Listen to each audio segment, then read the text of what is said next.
Kita akan baca bersama-sama dulu surat Al-Baqarah ayat 30.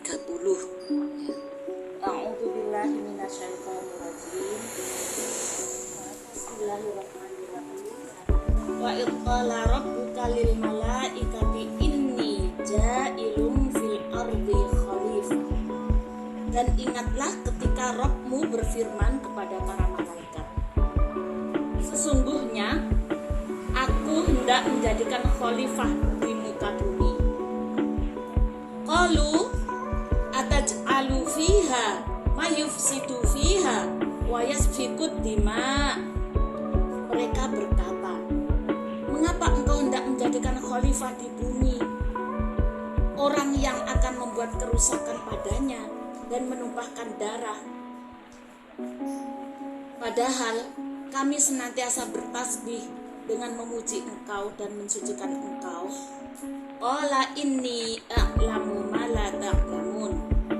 Maka Allah berfirman, sesungguhnya aku mengetahui apa yang tidak kamu ketahui. Quran surat Al-Baqarah ayat 30. Ini dialog antara malaikat dengan Rabbnya, dengan Allah SWT. Seperti yang ibu-ibu ketahui bahwasanya malaikat itu adalah makhluk yang paling apa ibu-ibu pinter? Semua makhluk Allah itu sempurna. Yang paling taat. Jadi diperintah apapun tidak pernah membantah. Lalu Allah memberitahu kepada dua makhluknya yang sudah diciptakan duluan ini, yaitu malaikat dan jin.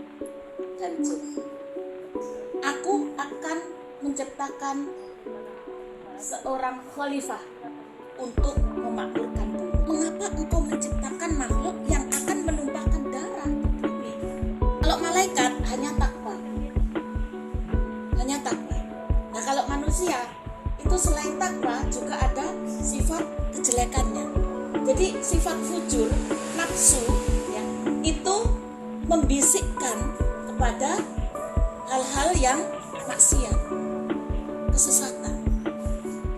Sementara kalau takwa itu mendorong manusia untuk berbuat baik dan bertakwa kepada Allah. Hal ini dijawab langsung oleh Allah. Kemudian Allah berfirman, qala inni a'lamu ma la ta'lamun. Allah berfirman, sesungguhnya aku mengetahui apa yang tidak kau ketahui. Dari satu ayat ini dipelajari, kita ambil hikmahnya, kita ambil ilmunya. Ternyata Allah menjadikan makhluk yang berupa manusia itu, meskipun ada sifat fujurnya tadi, tapi Allah juga membekali dengan sifat-sifat takwa. Dan Allah Maha tahu apa yang tidak kamu ketahui. Perkataan Allah kepada malaikat. Ternyata Allah hendak menjadikan manusia itu sebagai utusan-utusannya. Di antara manusia-manusia yang diciptakan oleh Allah itu, ada yang dijadikan sebagai nabi dan rasul. Dan yang tertera di dalam Al-Quran, nabi yang diutus oleh Allah untuk umat manusia itu, dari umat pertama Nabi Adam alaihissalam sampai dengan umat terakhir, itu ada berapa nabi? Yang tertulis namanya di Al-Quran itu banyak sekali. Tetapi yang wajib kita ketahui ada 25. Apa yang mau dulu apa? Yang penting dulu pernah, dengan itu yang penting. Atau tidak menyuruh malaikat itu menjadi pemakmur bumi, karena karakteristik malaikat berbeda dengan manusia. Manusia memiliki wujud, kita memiliki jasad fisik, Bu. Sementara malaikat diciptakan oleh Allah dari apa, Bu? Nur, cahaya.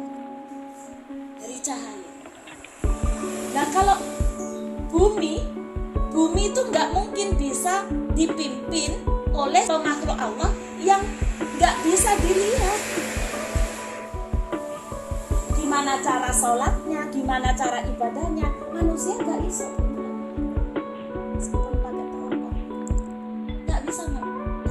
Kalau dijadikan nabi dan rasul dari jenis manusia sendiri, kita manusia mampu untuk mencontoh perilaku rasul, perkataan rasul. Gitu? Jadi seluruh peri kehidupan Rasulullah, aktivitas Rasulullah dari bangun tidur sampai tidur lagi itu bisa kita contoh. Rasul podo-podo makanan, podo-podo makan, podo-podo minum, podo-podo beribadahnya, podo-podo bersuami atau beristri, gitu. Podo-podo membangun keluarganya, gitu.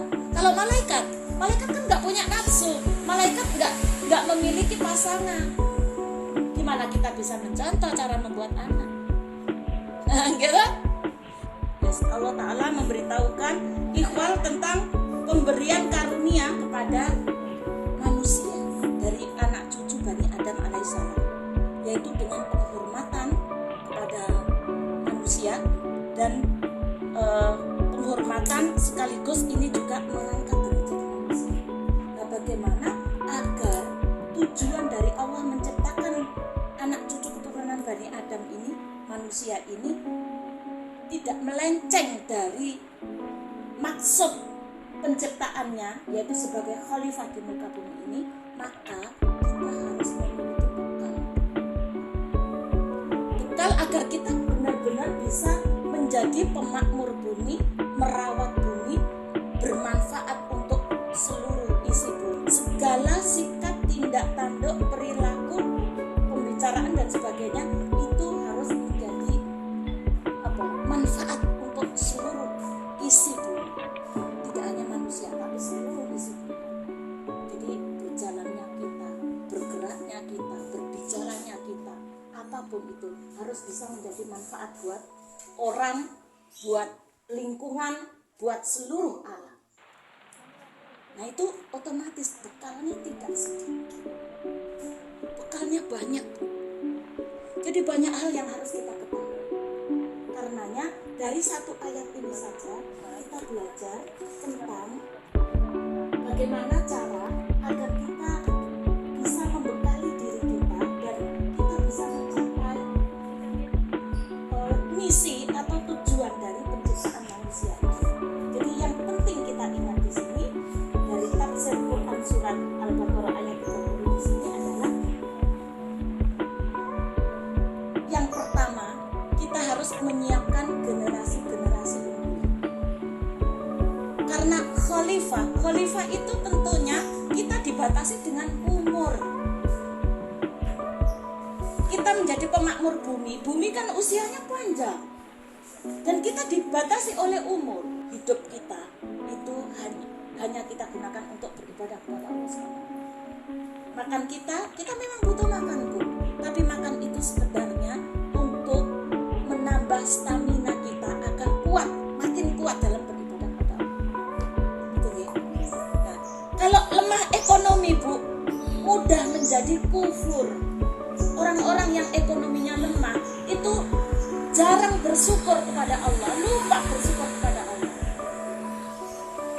Mudah sekali tergelincir kepada kekufuran. Makanya kita didik generasi-generasi yang unggul, baik imannya, ilmunya, maupun ekonominya. Nak, jangan sampai kamu mau menjadi orang miskin. Bukankah Allah itu maha kaya? Allah menjamin rezeki bagi setiap makhluk, bahkan makhluk yang paling lemah sekalipun. Jadi kalau makhluk yang paling kecil itu jenengan itu harus dijamin itunya rezekinya Allah. Apalagi kita manusia yang diberikan amanah oleh Allah mengemban misi memakmurkan dunia. Otomatis Allah membekali kita dengan berbagai macam potensi yang itu bisa jadi mungkin belum keluar. Jadi potensi setiap manusia itu bisa jadi belum keluar, sehingga dia nggak tahu harus mencari maisha, mencari ekonomi dengan cara seperti apa agar potensinya itu bisa dirasakan, bisa bermanfaat bagi banyak orang. Jadi anak-anak kita mudah membantu orang lain, mudah bersedekah, sedekah tenaga, sedekah pikiran, ya, sedekah apa saja yang bisa ia sedekahkan. Didik anak-anak kita untuk menjadi orang yang bisa bermanfaat dengan potensi yang ada pada dirinya. Aku gak duit teh, kayak duit tangan toh. Ayo bantu nak, kayak gitu loh Bu. Jadi bermanfaat. Didik anak-anak kita agar bisa bermanfaat buat orang lain, buat alam, buat lingkungan. Ini seperti itu.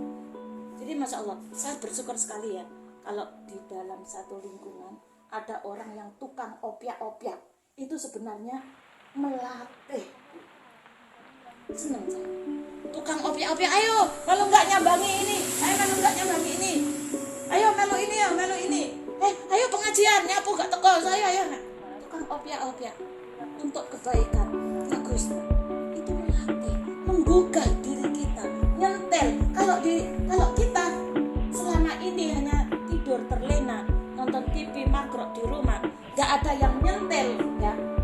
Itu kita enjoy dengan sendirinya, nggak mikirin orang lain, bahwasanya nggak tahu bahwasanya diri kita itu harus bermanfaat. Gitu, ya.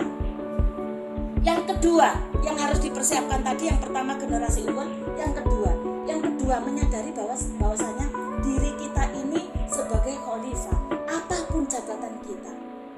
Meskipun saat ini misalnya bupati nggak punya jabatan apa-apa, sebenarnya nggak punya jabatan apa-apa, tetapi jenengan ingat Bu, di rumah jenengan tetap presiden.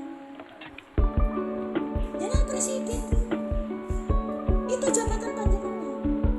Jadi ingat, tugas sebagai presiden adalah untuk mengatur agar rakyatnya panjenengan, anak-anaknya panjenengan, keluarga panjenengan semua itu bisa bermanfaat, menularkan misi khalifah itu. Aku ya khalifah, kon aku gak enek, terus nek tugas khalifah. Jadi sikap kita, perbuatan kita, ucapan kita semuanya, kalau kita menyadari sebagai khalifah di muka bumi, maka itu harus benar-benar bisa menjadikan orang nyaman, bisa menjadikan bumi ini menjadi makmur gitu, nggak menimbulkan huru hara atau malapetaka. Jadi kalau kita melihat orang yang kehadirannya itu selalu membuat onar, kehadirannya itu membuat hidup orang lain menjadi nggak nyaman, kehadirannya membuat orang lain goncang, nah perlu diwaspadai, itu harus dijauhi, harus dijauhi. Jadi jangan sampai frekuensi otaknya dia itu mempengaruhi. Frekuensi otak kita itu mudah sekali loh Bu tertular. Jadi kalau kita dekat dengan orang yang happy, kita melu tertawa. Jenengan mek ndelok tok ae nang YouTube Bu Sugeng joget, jenengan gak mesti melu seneng. Delok gigine bogang barang ya sawen ae, mesti melu guyu jenengan.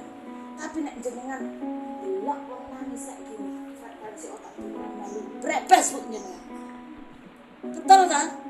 Betul. Makanya saya kalau ada orang yang kelihatannya itu membuat hati menjadi keruh gitu, lebih baik menjauh.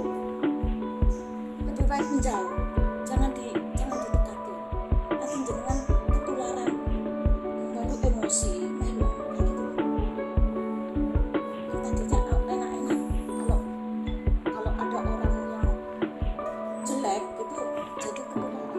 Frekuensi otaknya jadi jauhi, nggak boleh.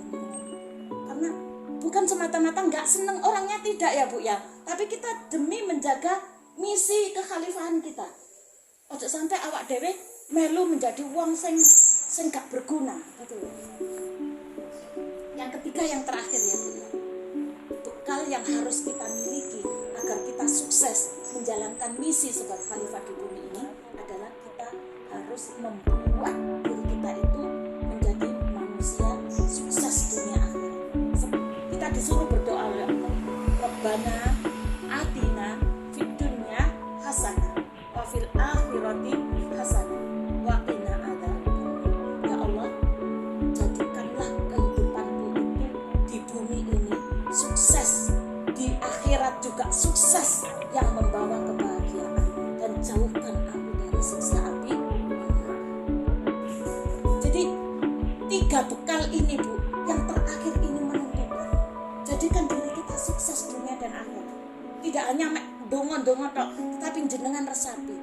Ya Allah, aku harus menjadi orang yang sukses dunia dan akhirat. Ini pilihan, gak bisa ditolak. Maksud jenengan apa nolak sukses dunia akhirat? Gak akan bisa nolak jenengan. Makanya harus diperjuangkan. Aku harus sukses, aku harus bahagia. Tidak hanya di dunia, tetapi seluruh apa yang kita miliki di dunia ini harus kita ubah menjadi pahala di akhirat untuk kebahagiaan selama-lamanya. Jadi apapun potensi yang ada pada diri kita, gunakan untuk kebaikan, karena ini adalah bekal. Jadi bekalnya ada 3, bekal menjalankan misi sebagai khalifah di bumi, menyiapkan generasi unggul, menyadarkan diri kita bahwasanya tugas kita adalah memakmur bumi. Makanya kita butuh ilmu, kita butuh guru untuk membimbing kita agar iman kita tetap terus stabil atau naik, bahkan bisa naik. Dan yang ketiga, menjadikan diri kita orang yang sukses membawa itu bekalnya. Abad napa abad? Tapi sudah dicontohkan oleh Rasulullah. Jadi nggak ada kata aku gak iso bu, iso. Rasulullah juga manusia. Jadi kita harus mencontoh. Gitu. Mudah-mudahan ibu-ibu dan jenengan semuanya, baik yang ada di sini, tuan rumahnya maupun keluarga panjenengan yang ada di rumah, ikut mendapatkan keberkahan dari satu ayat yang kita bacakan hari ini. Semoga menjadi ilmu bermanfaat. Kurang lebihnya saya mohon maaf. Billahi taufiq wal hidayah. Wassalamualaikum warahmatullahi wabarakatuh.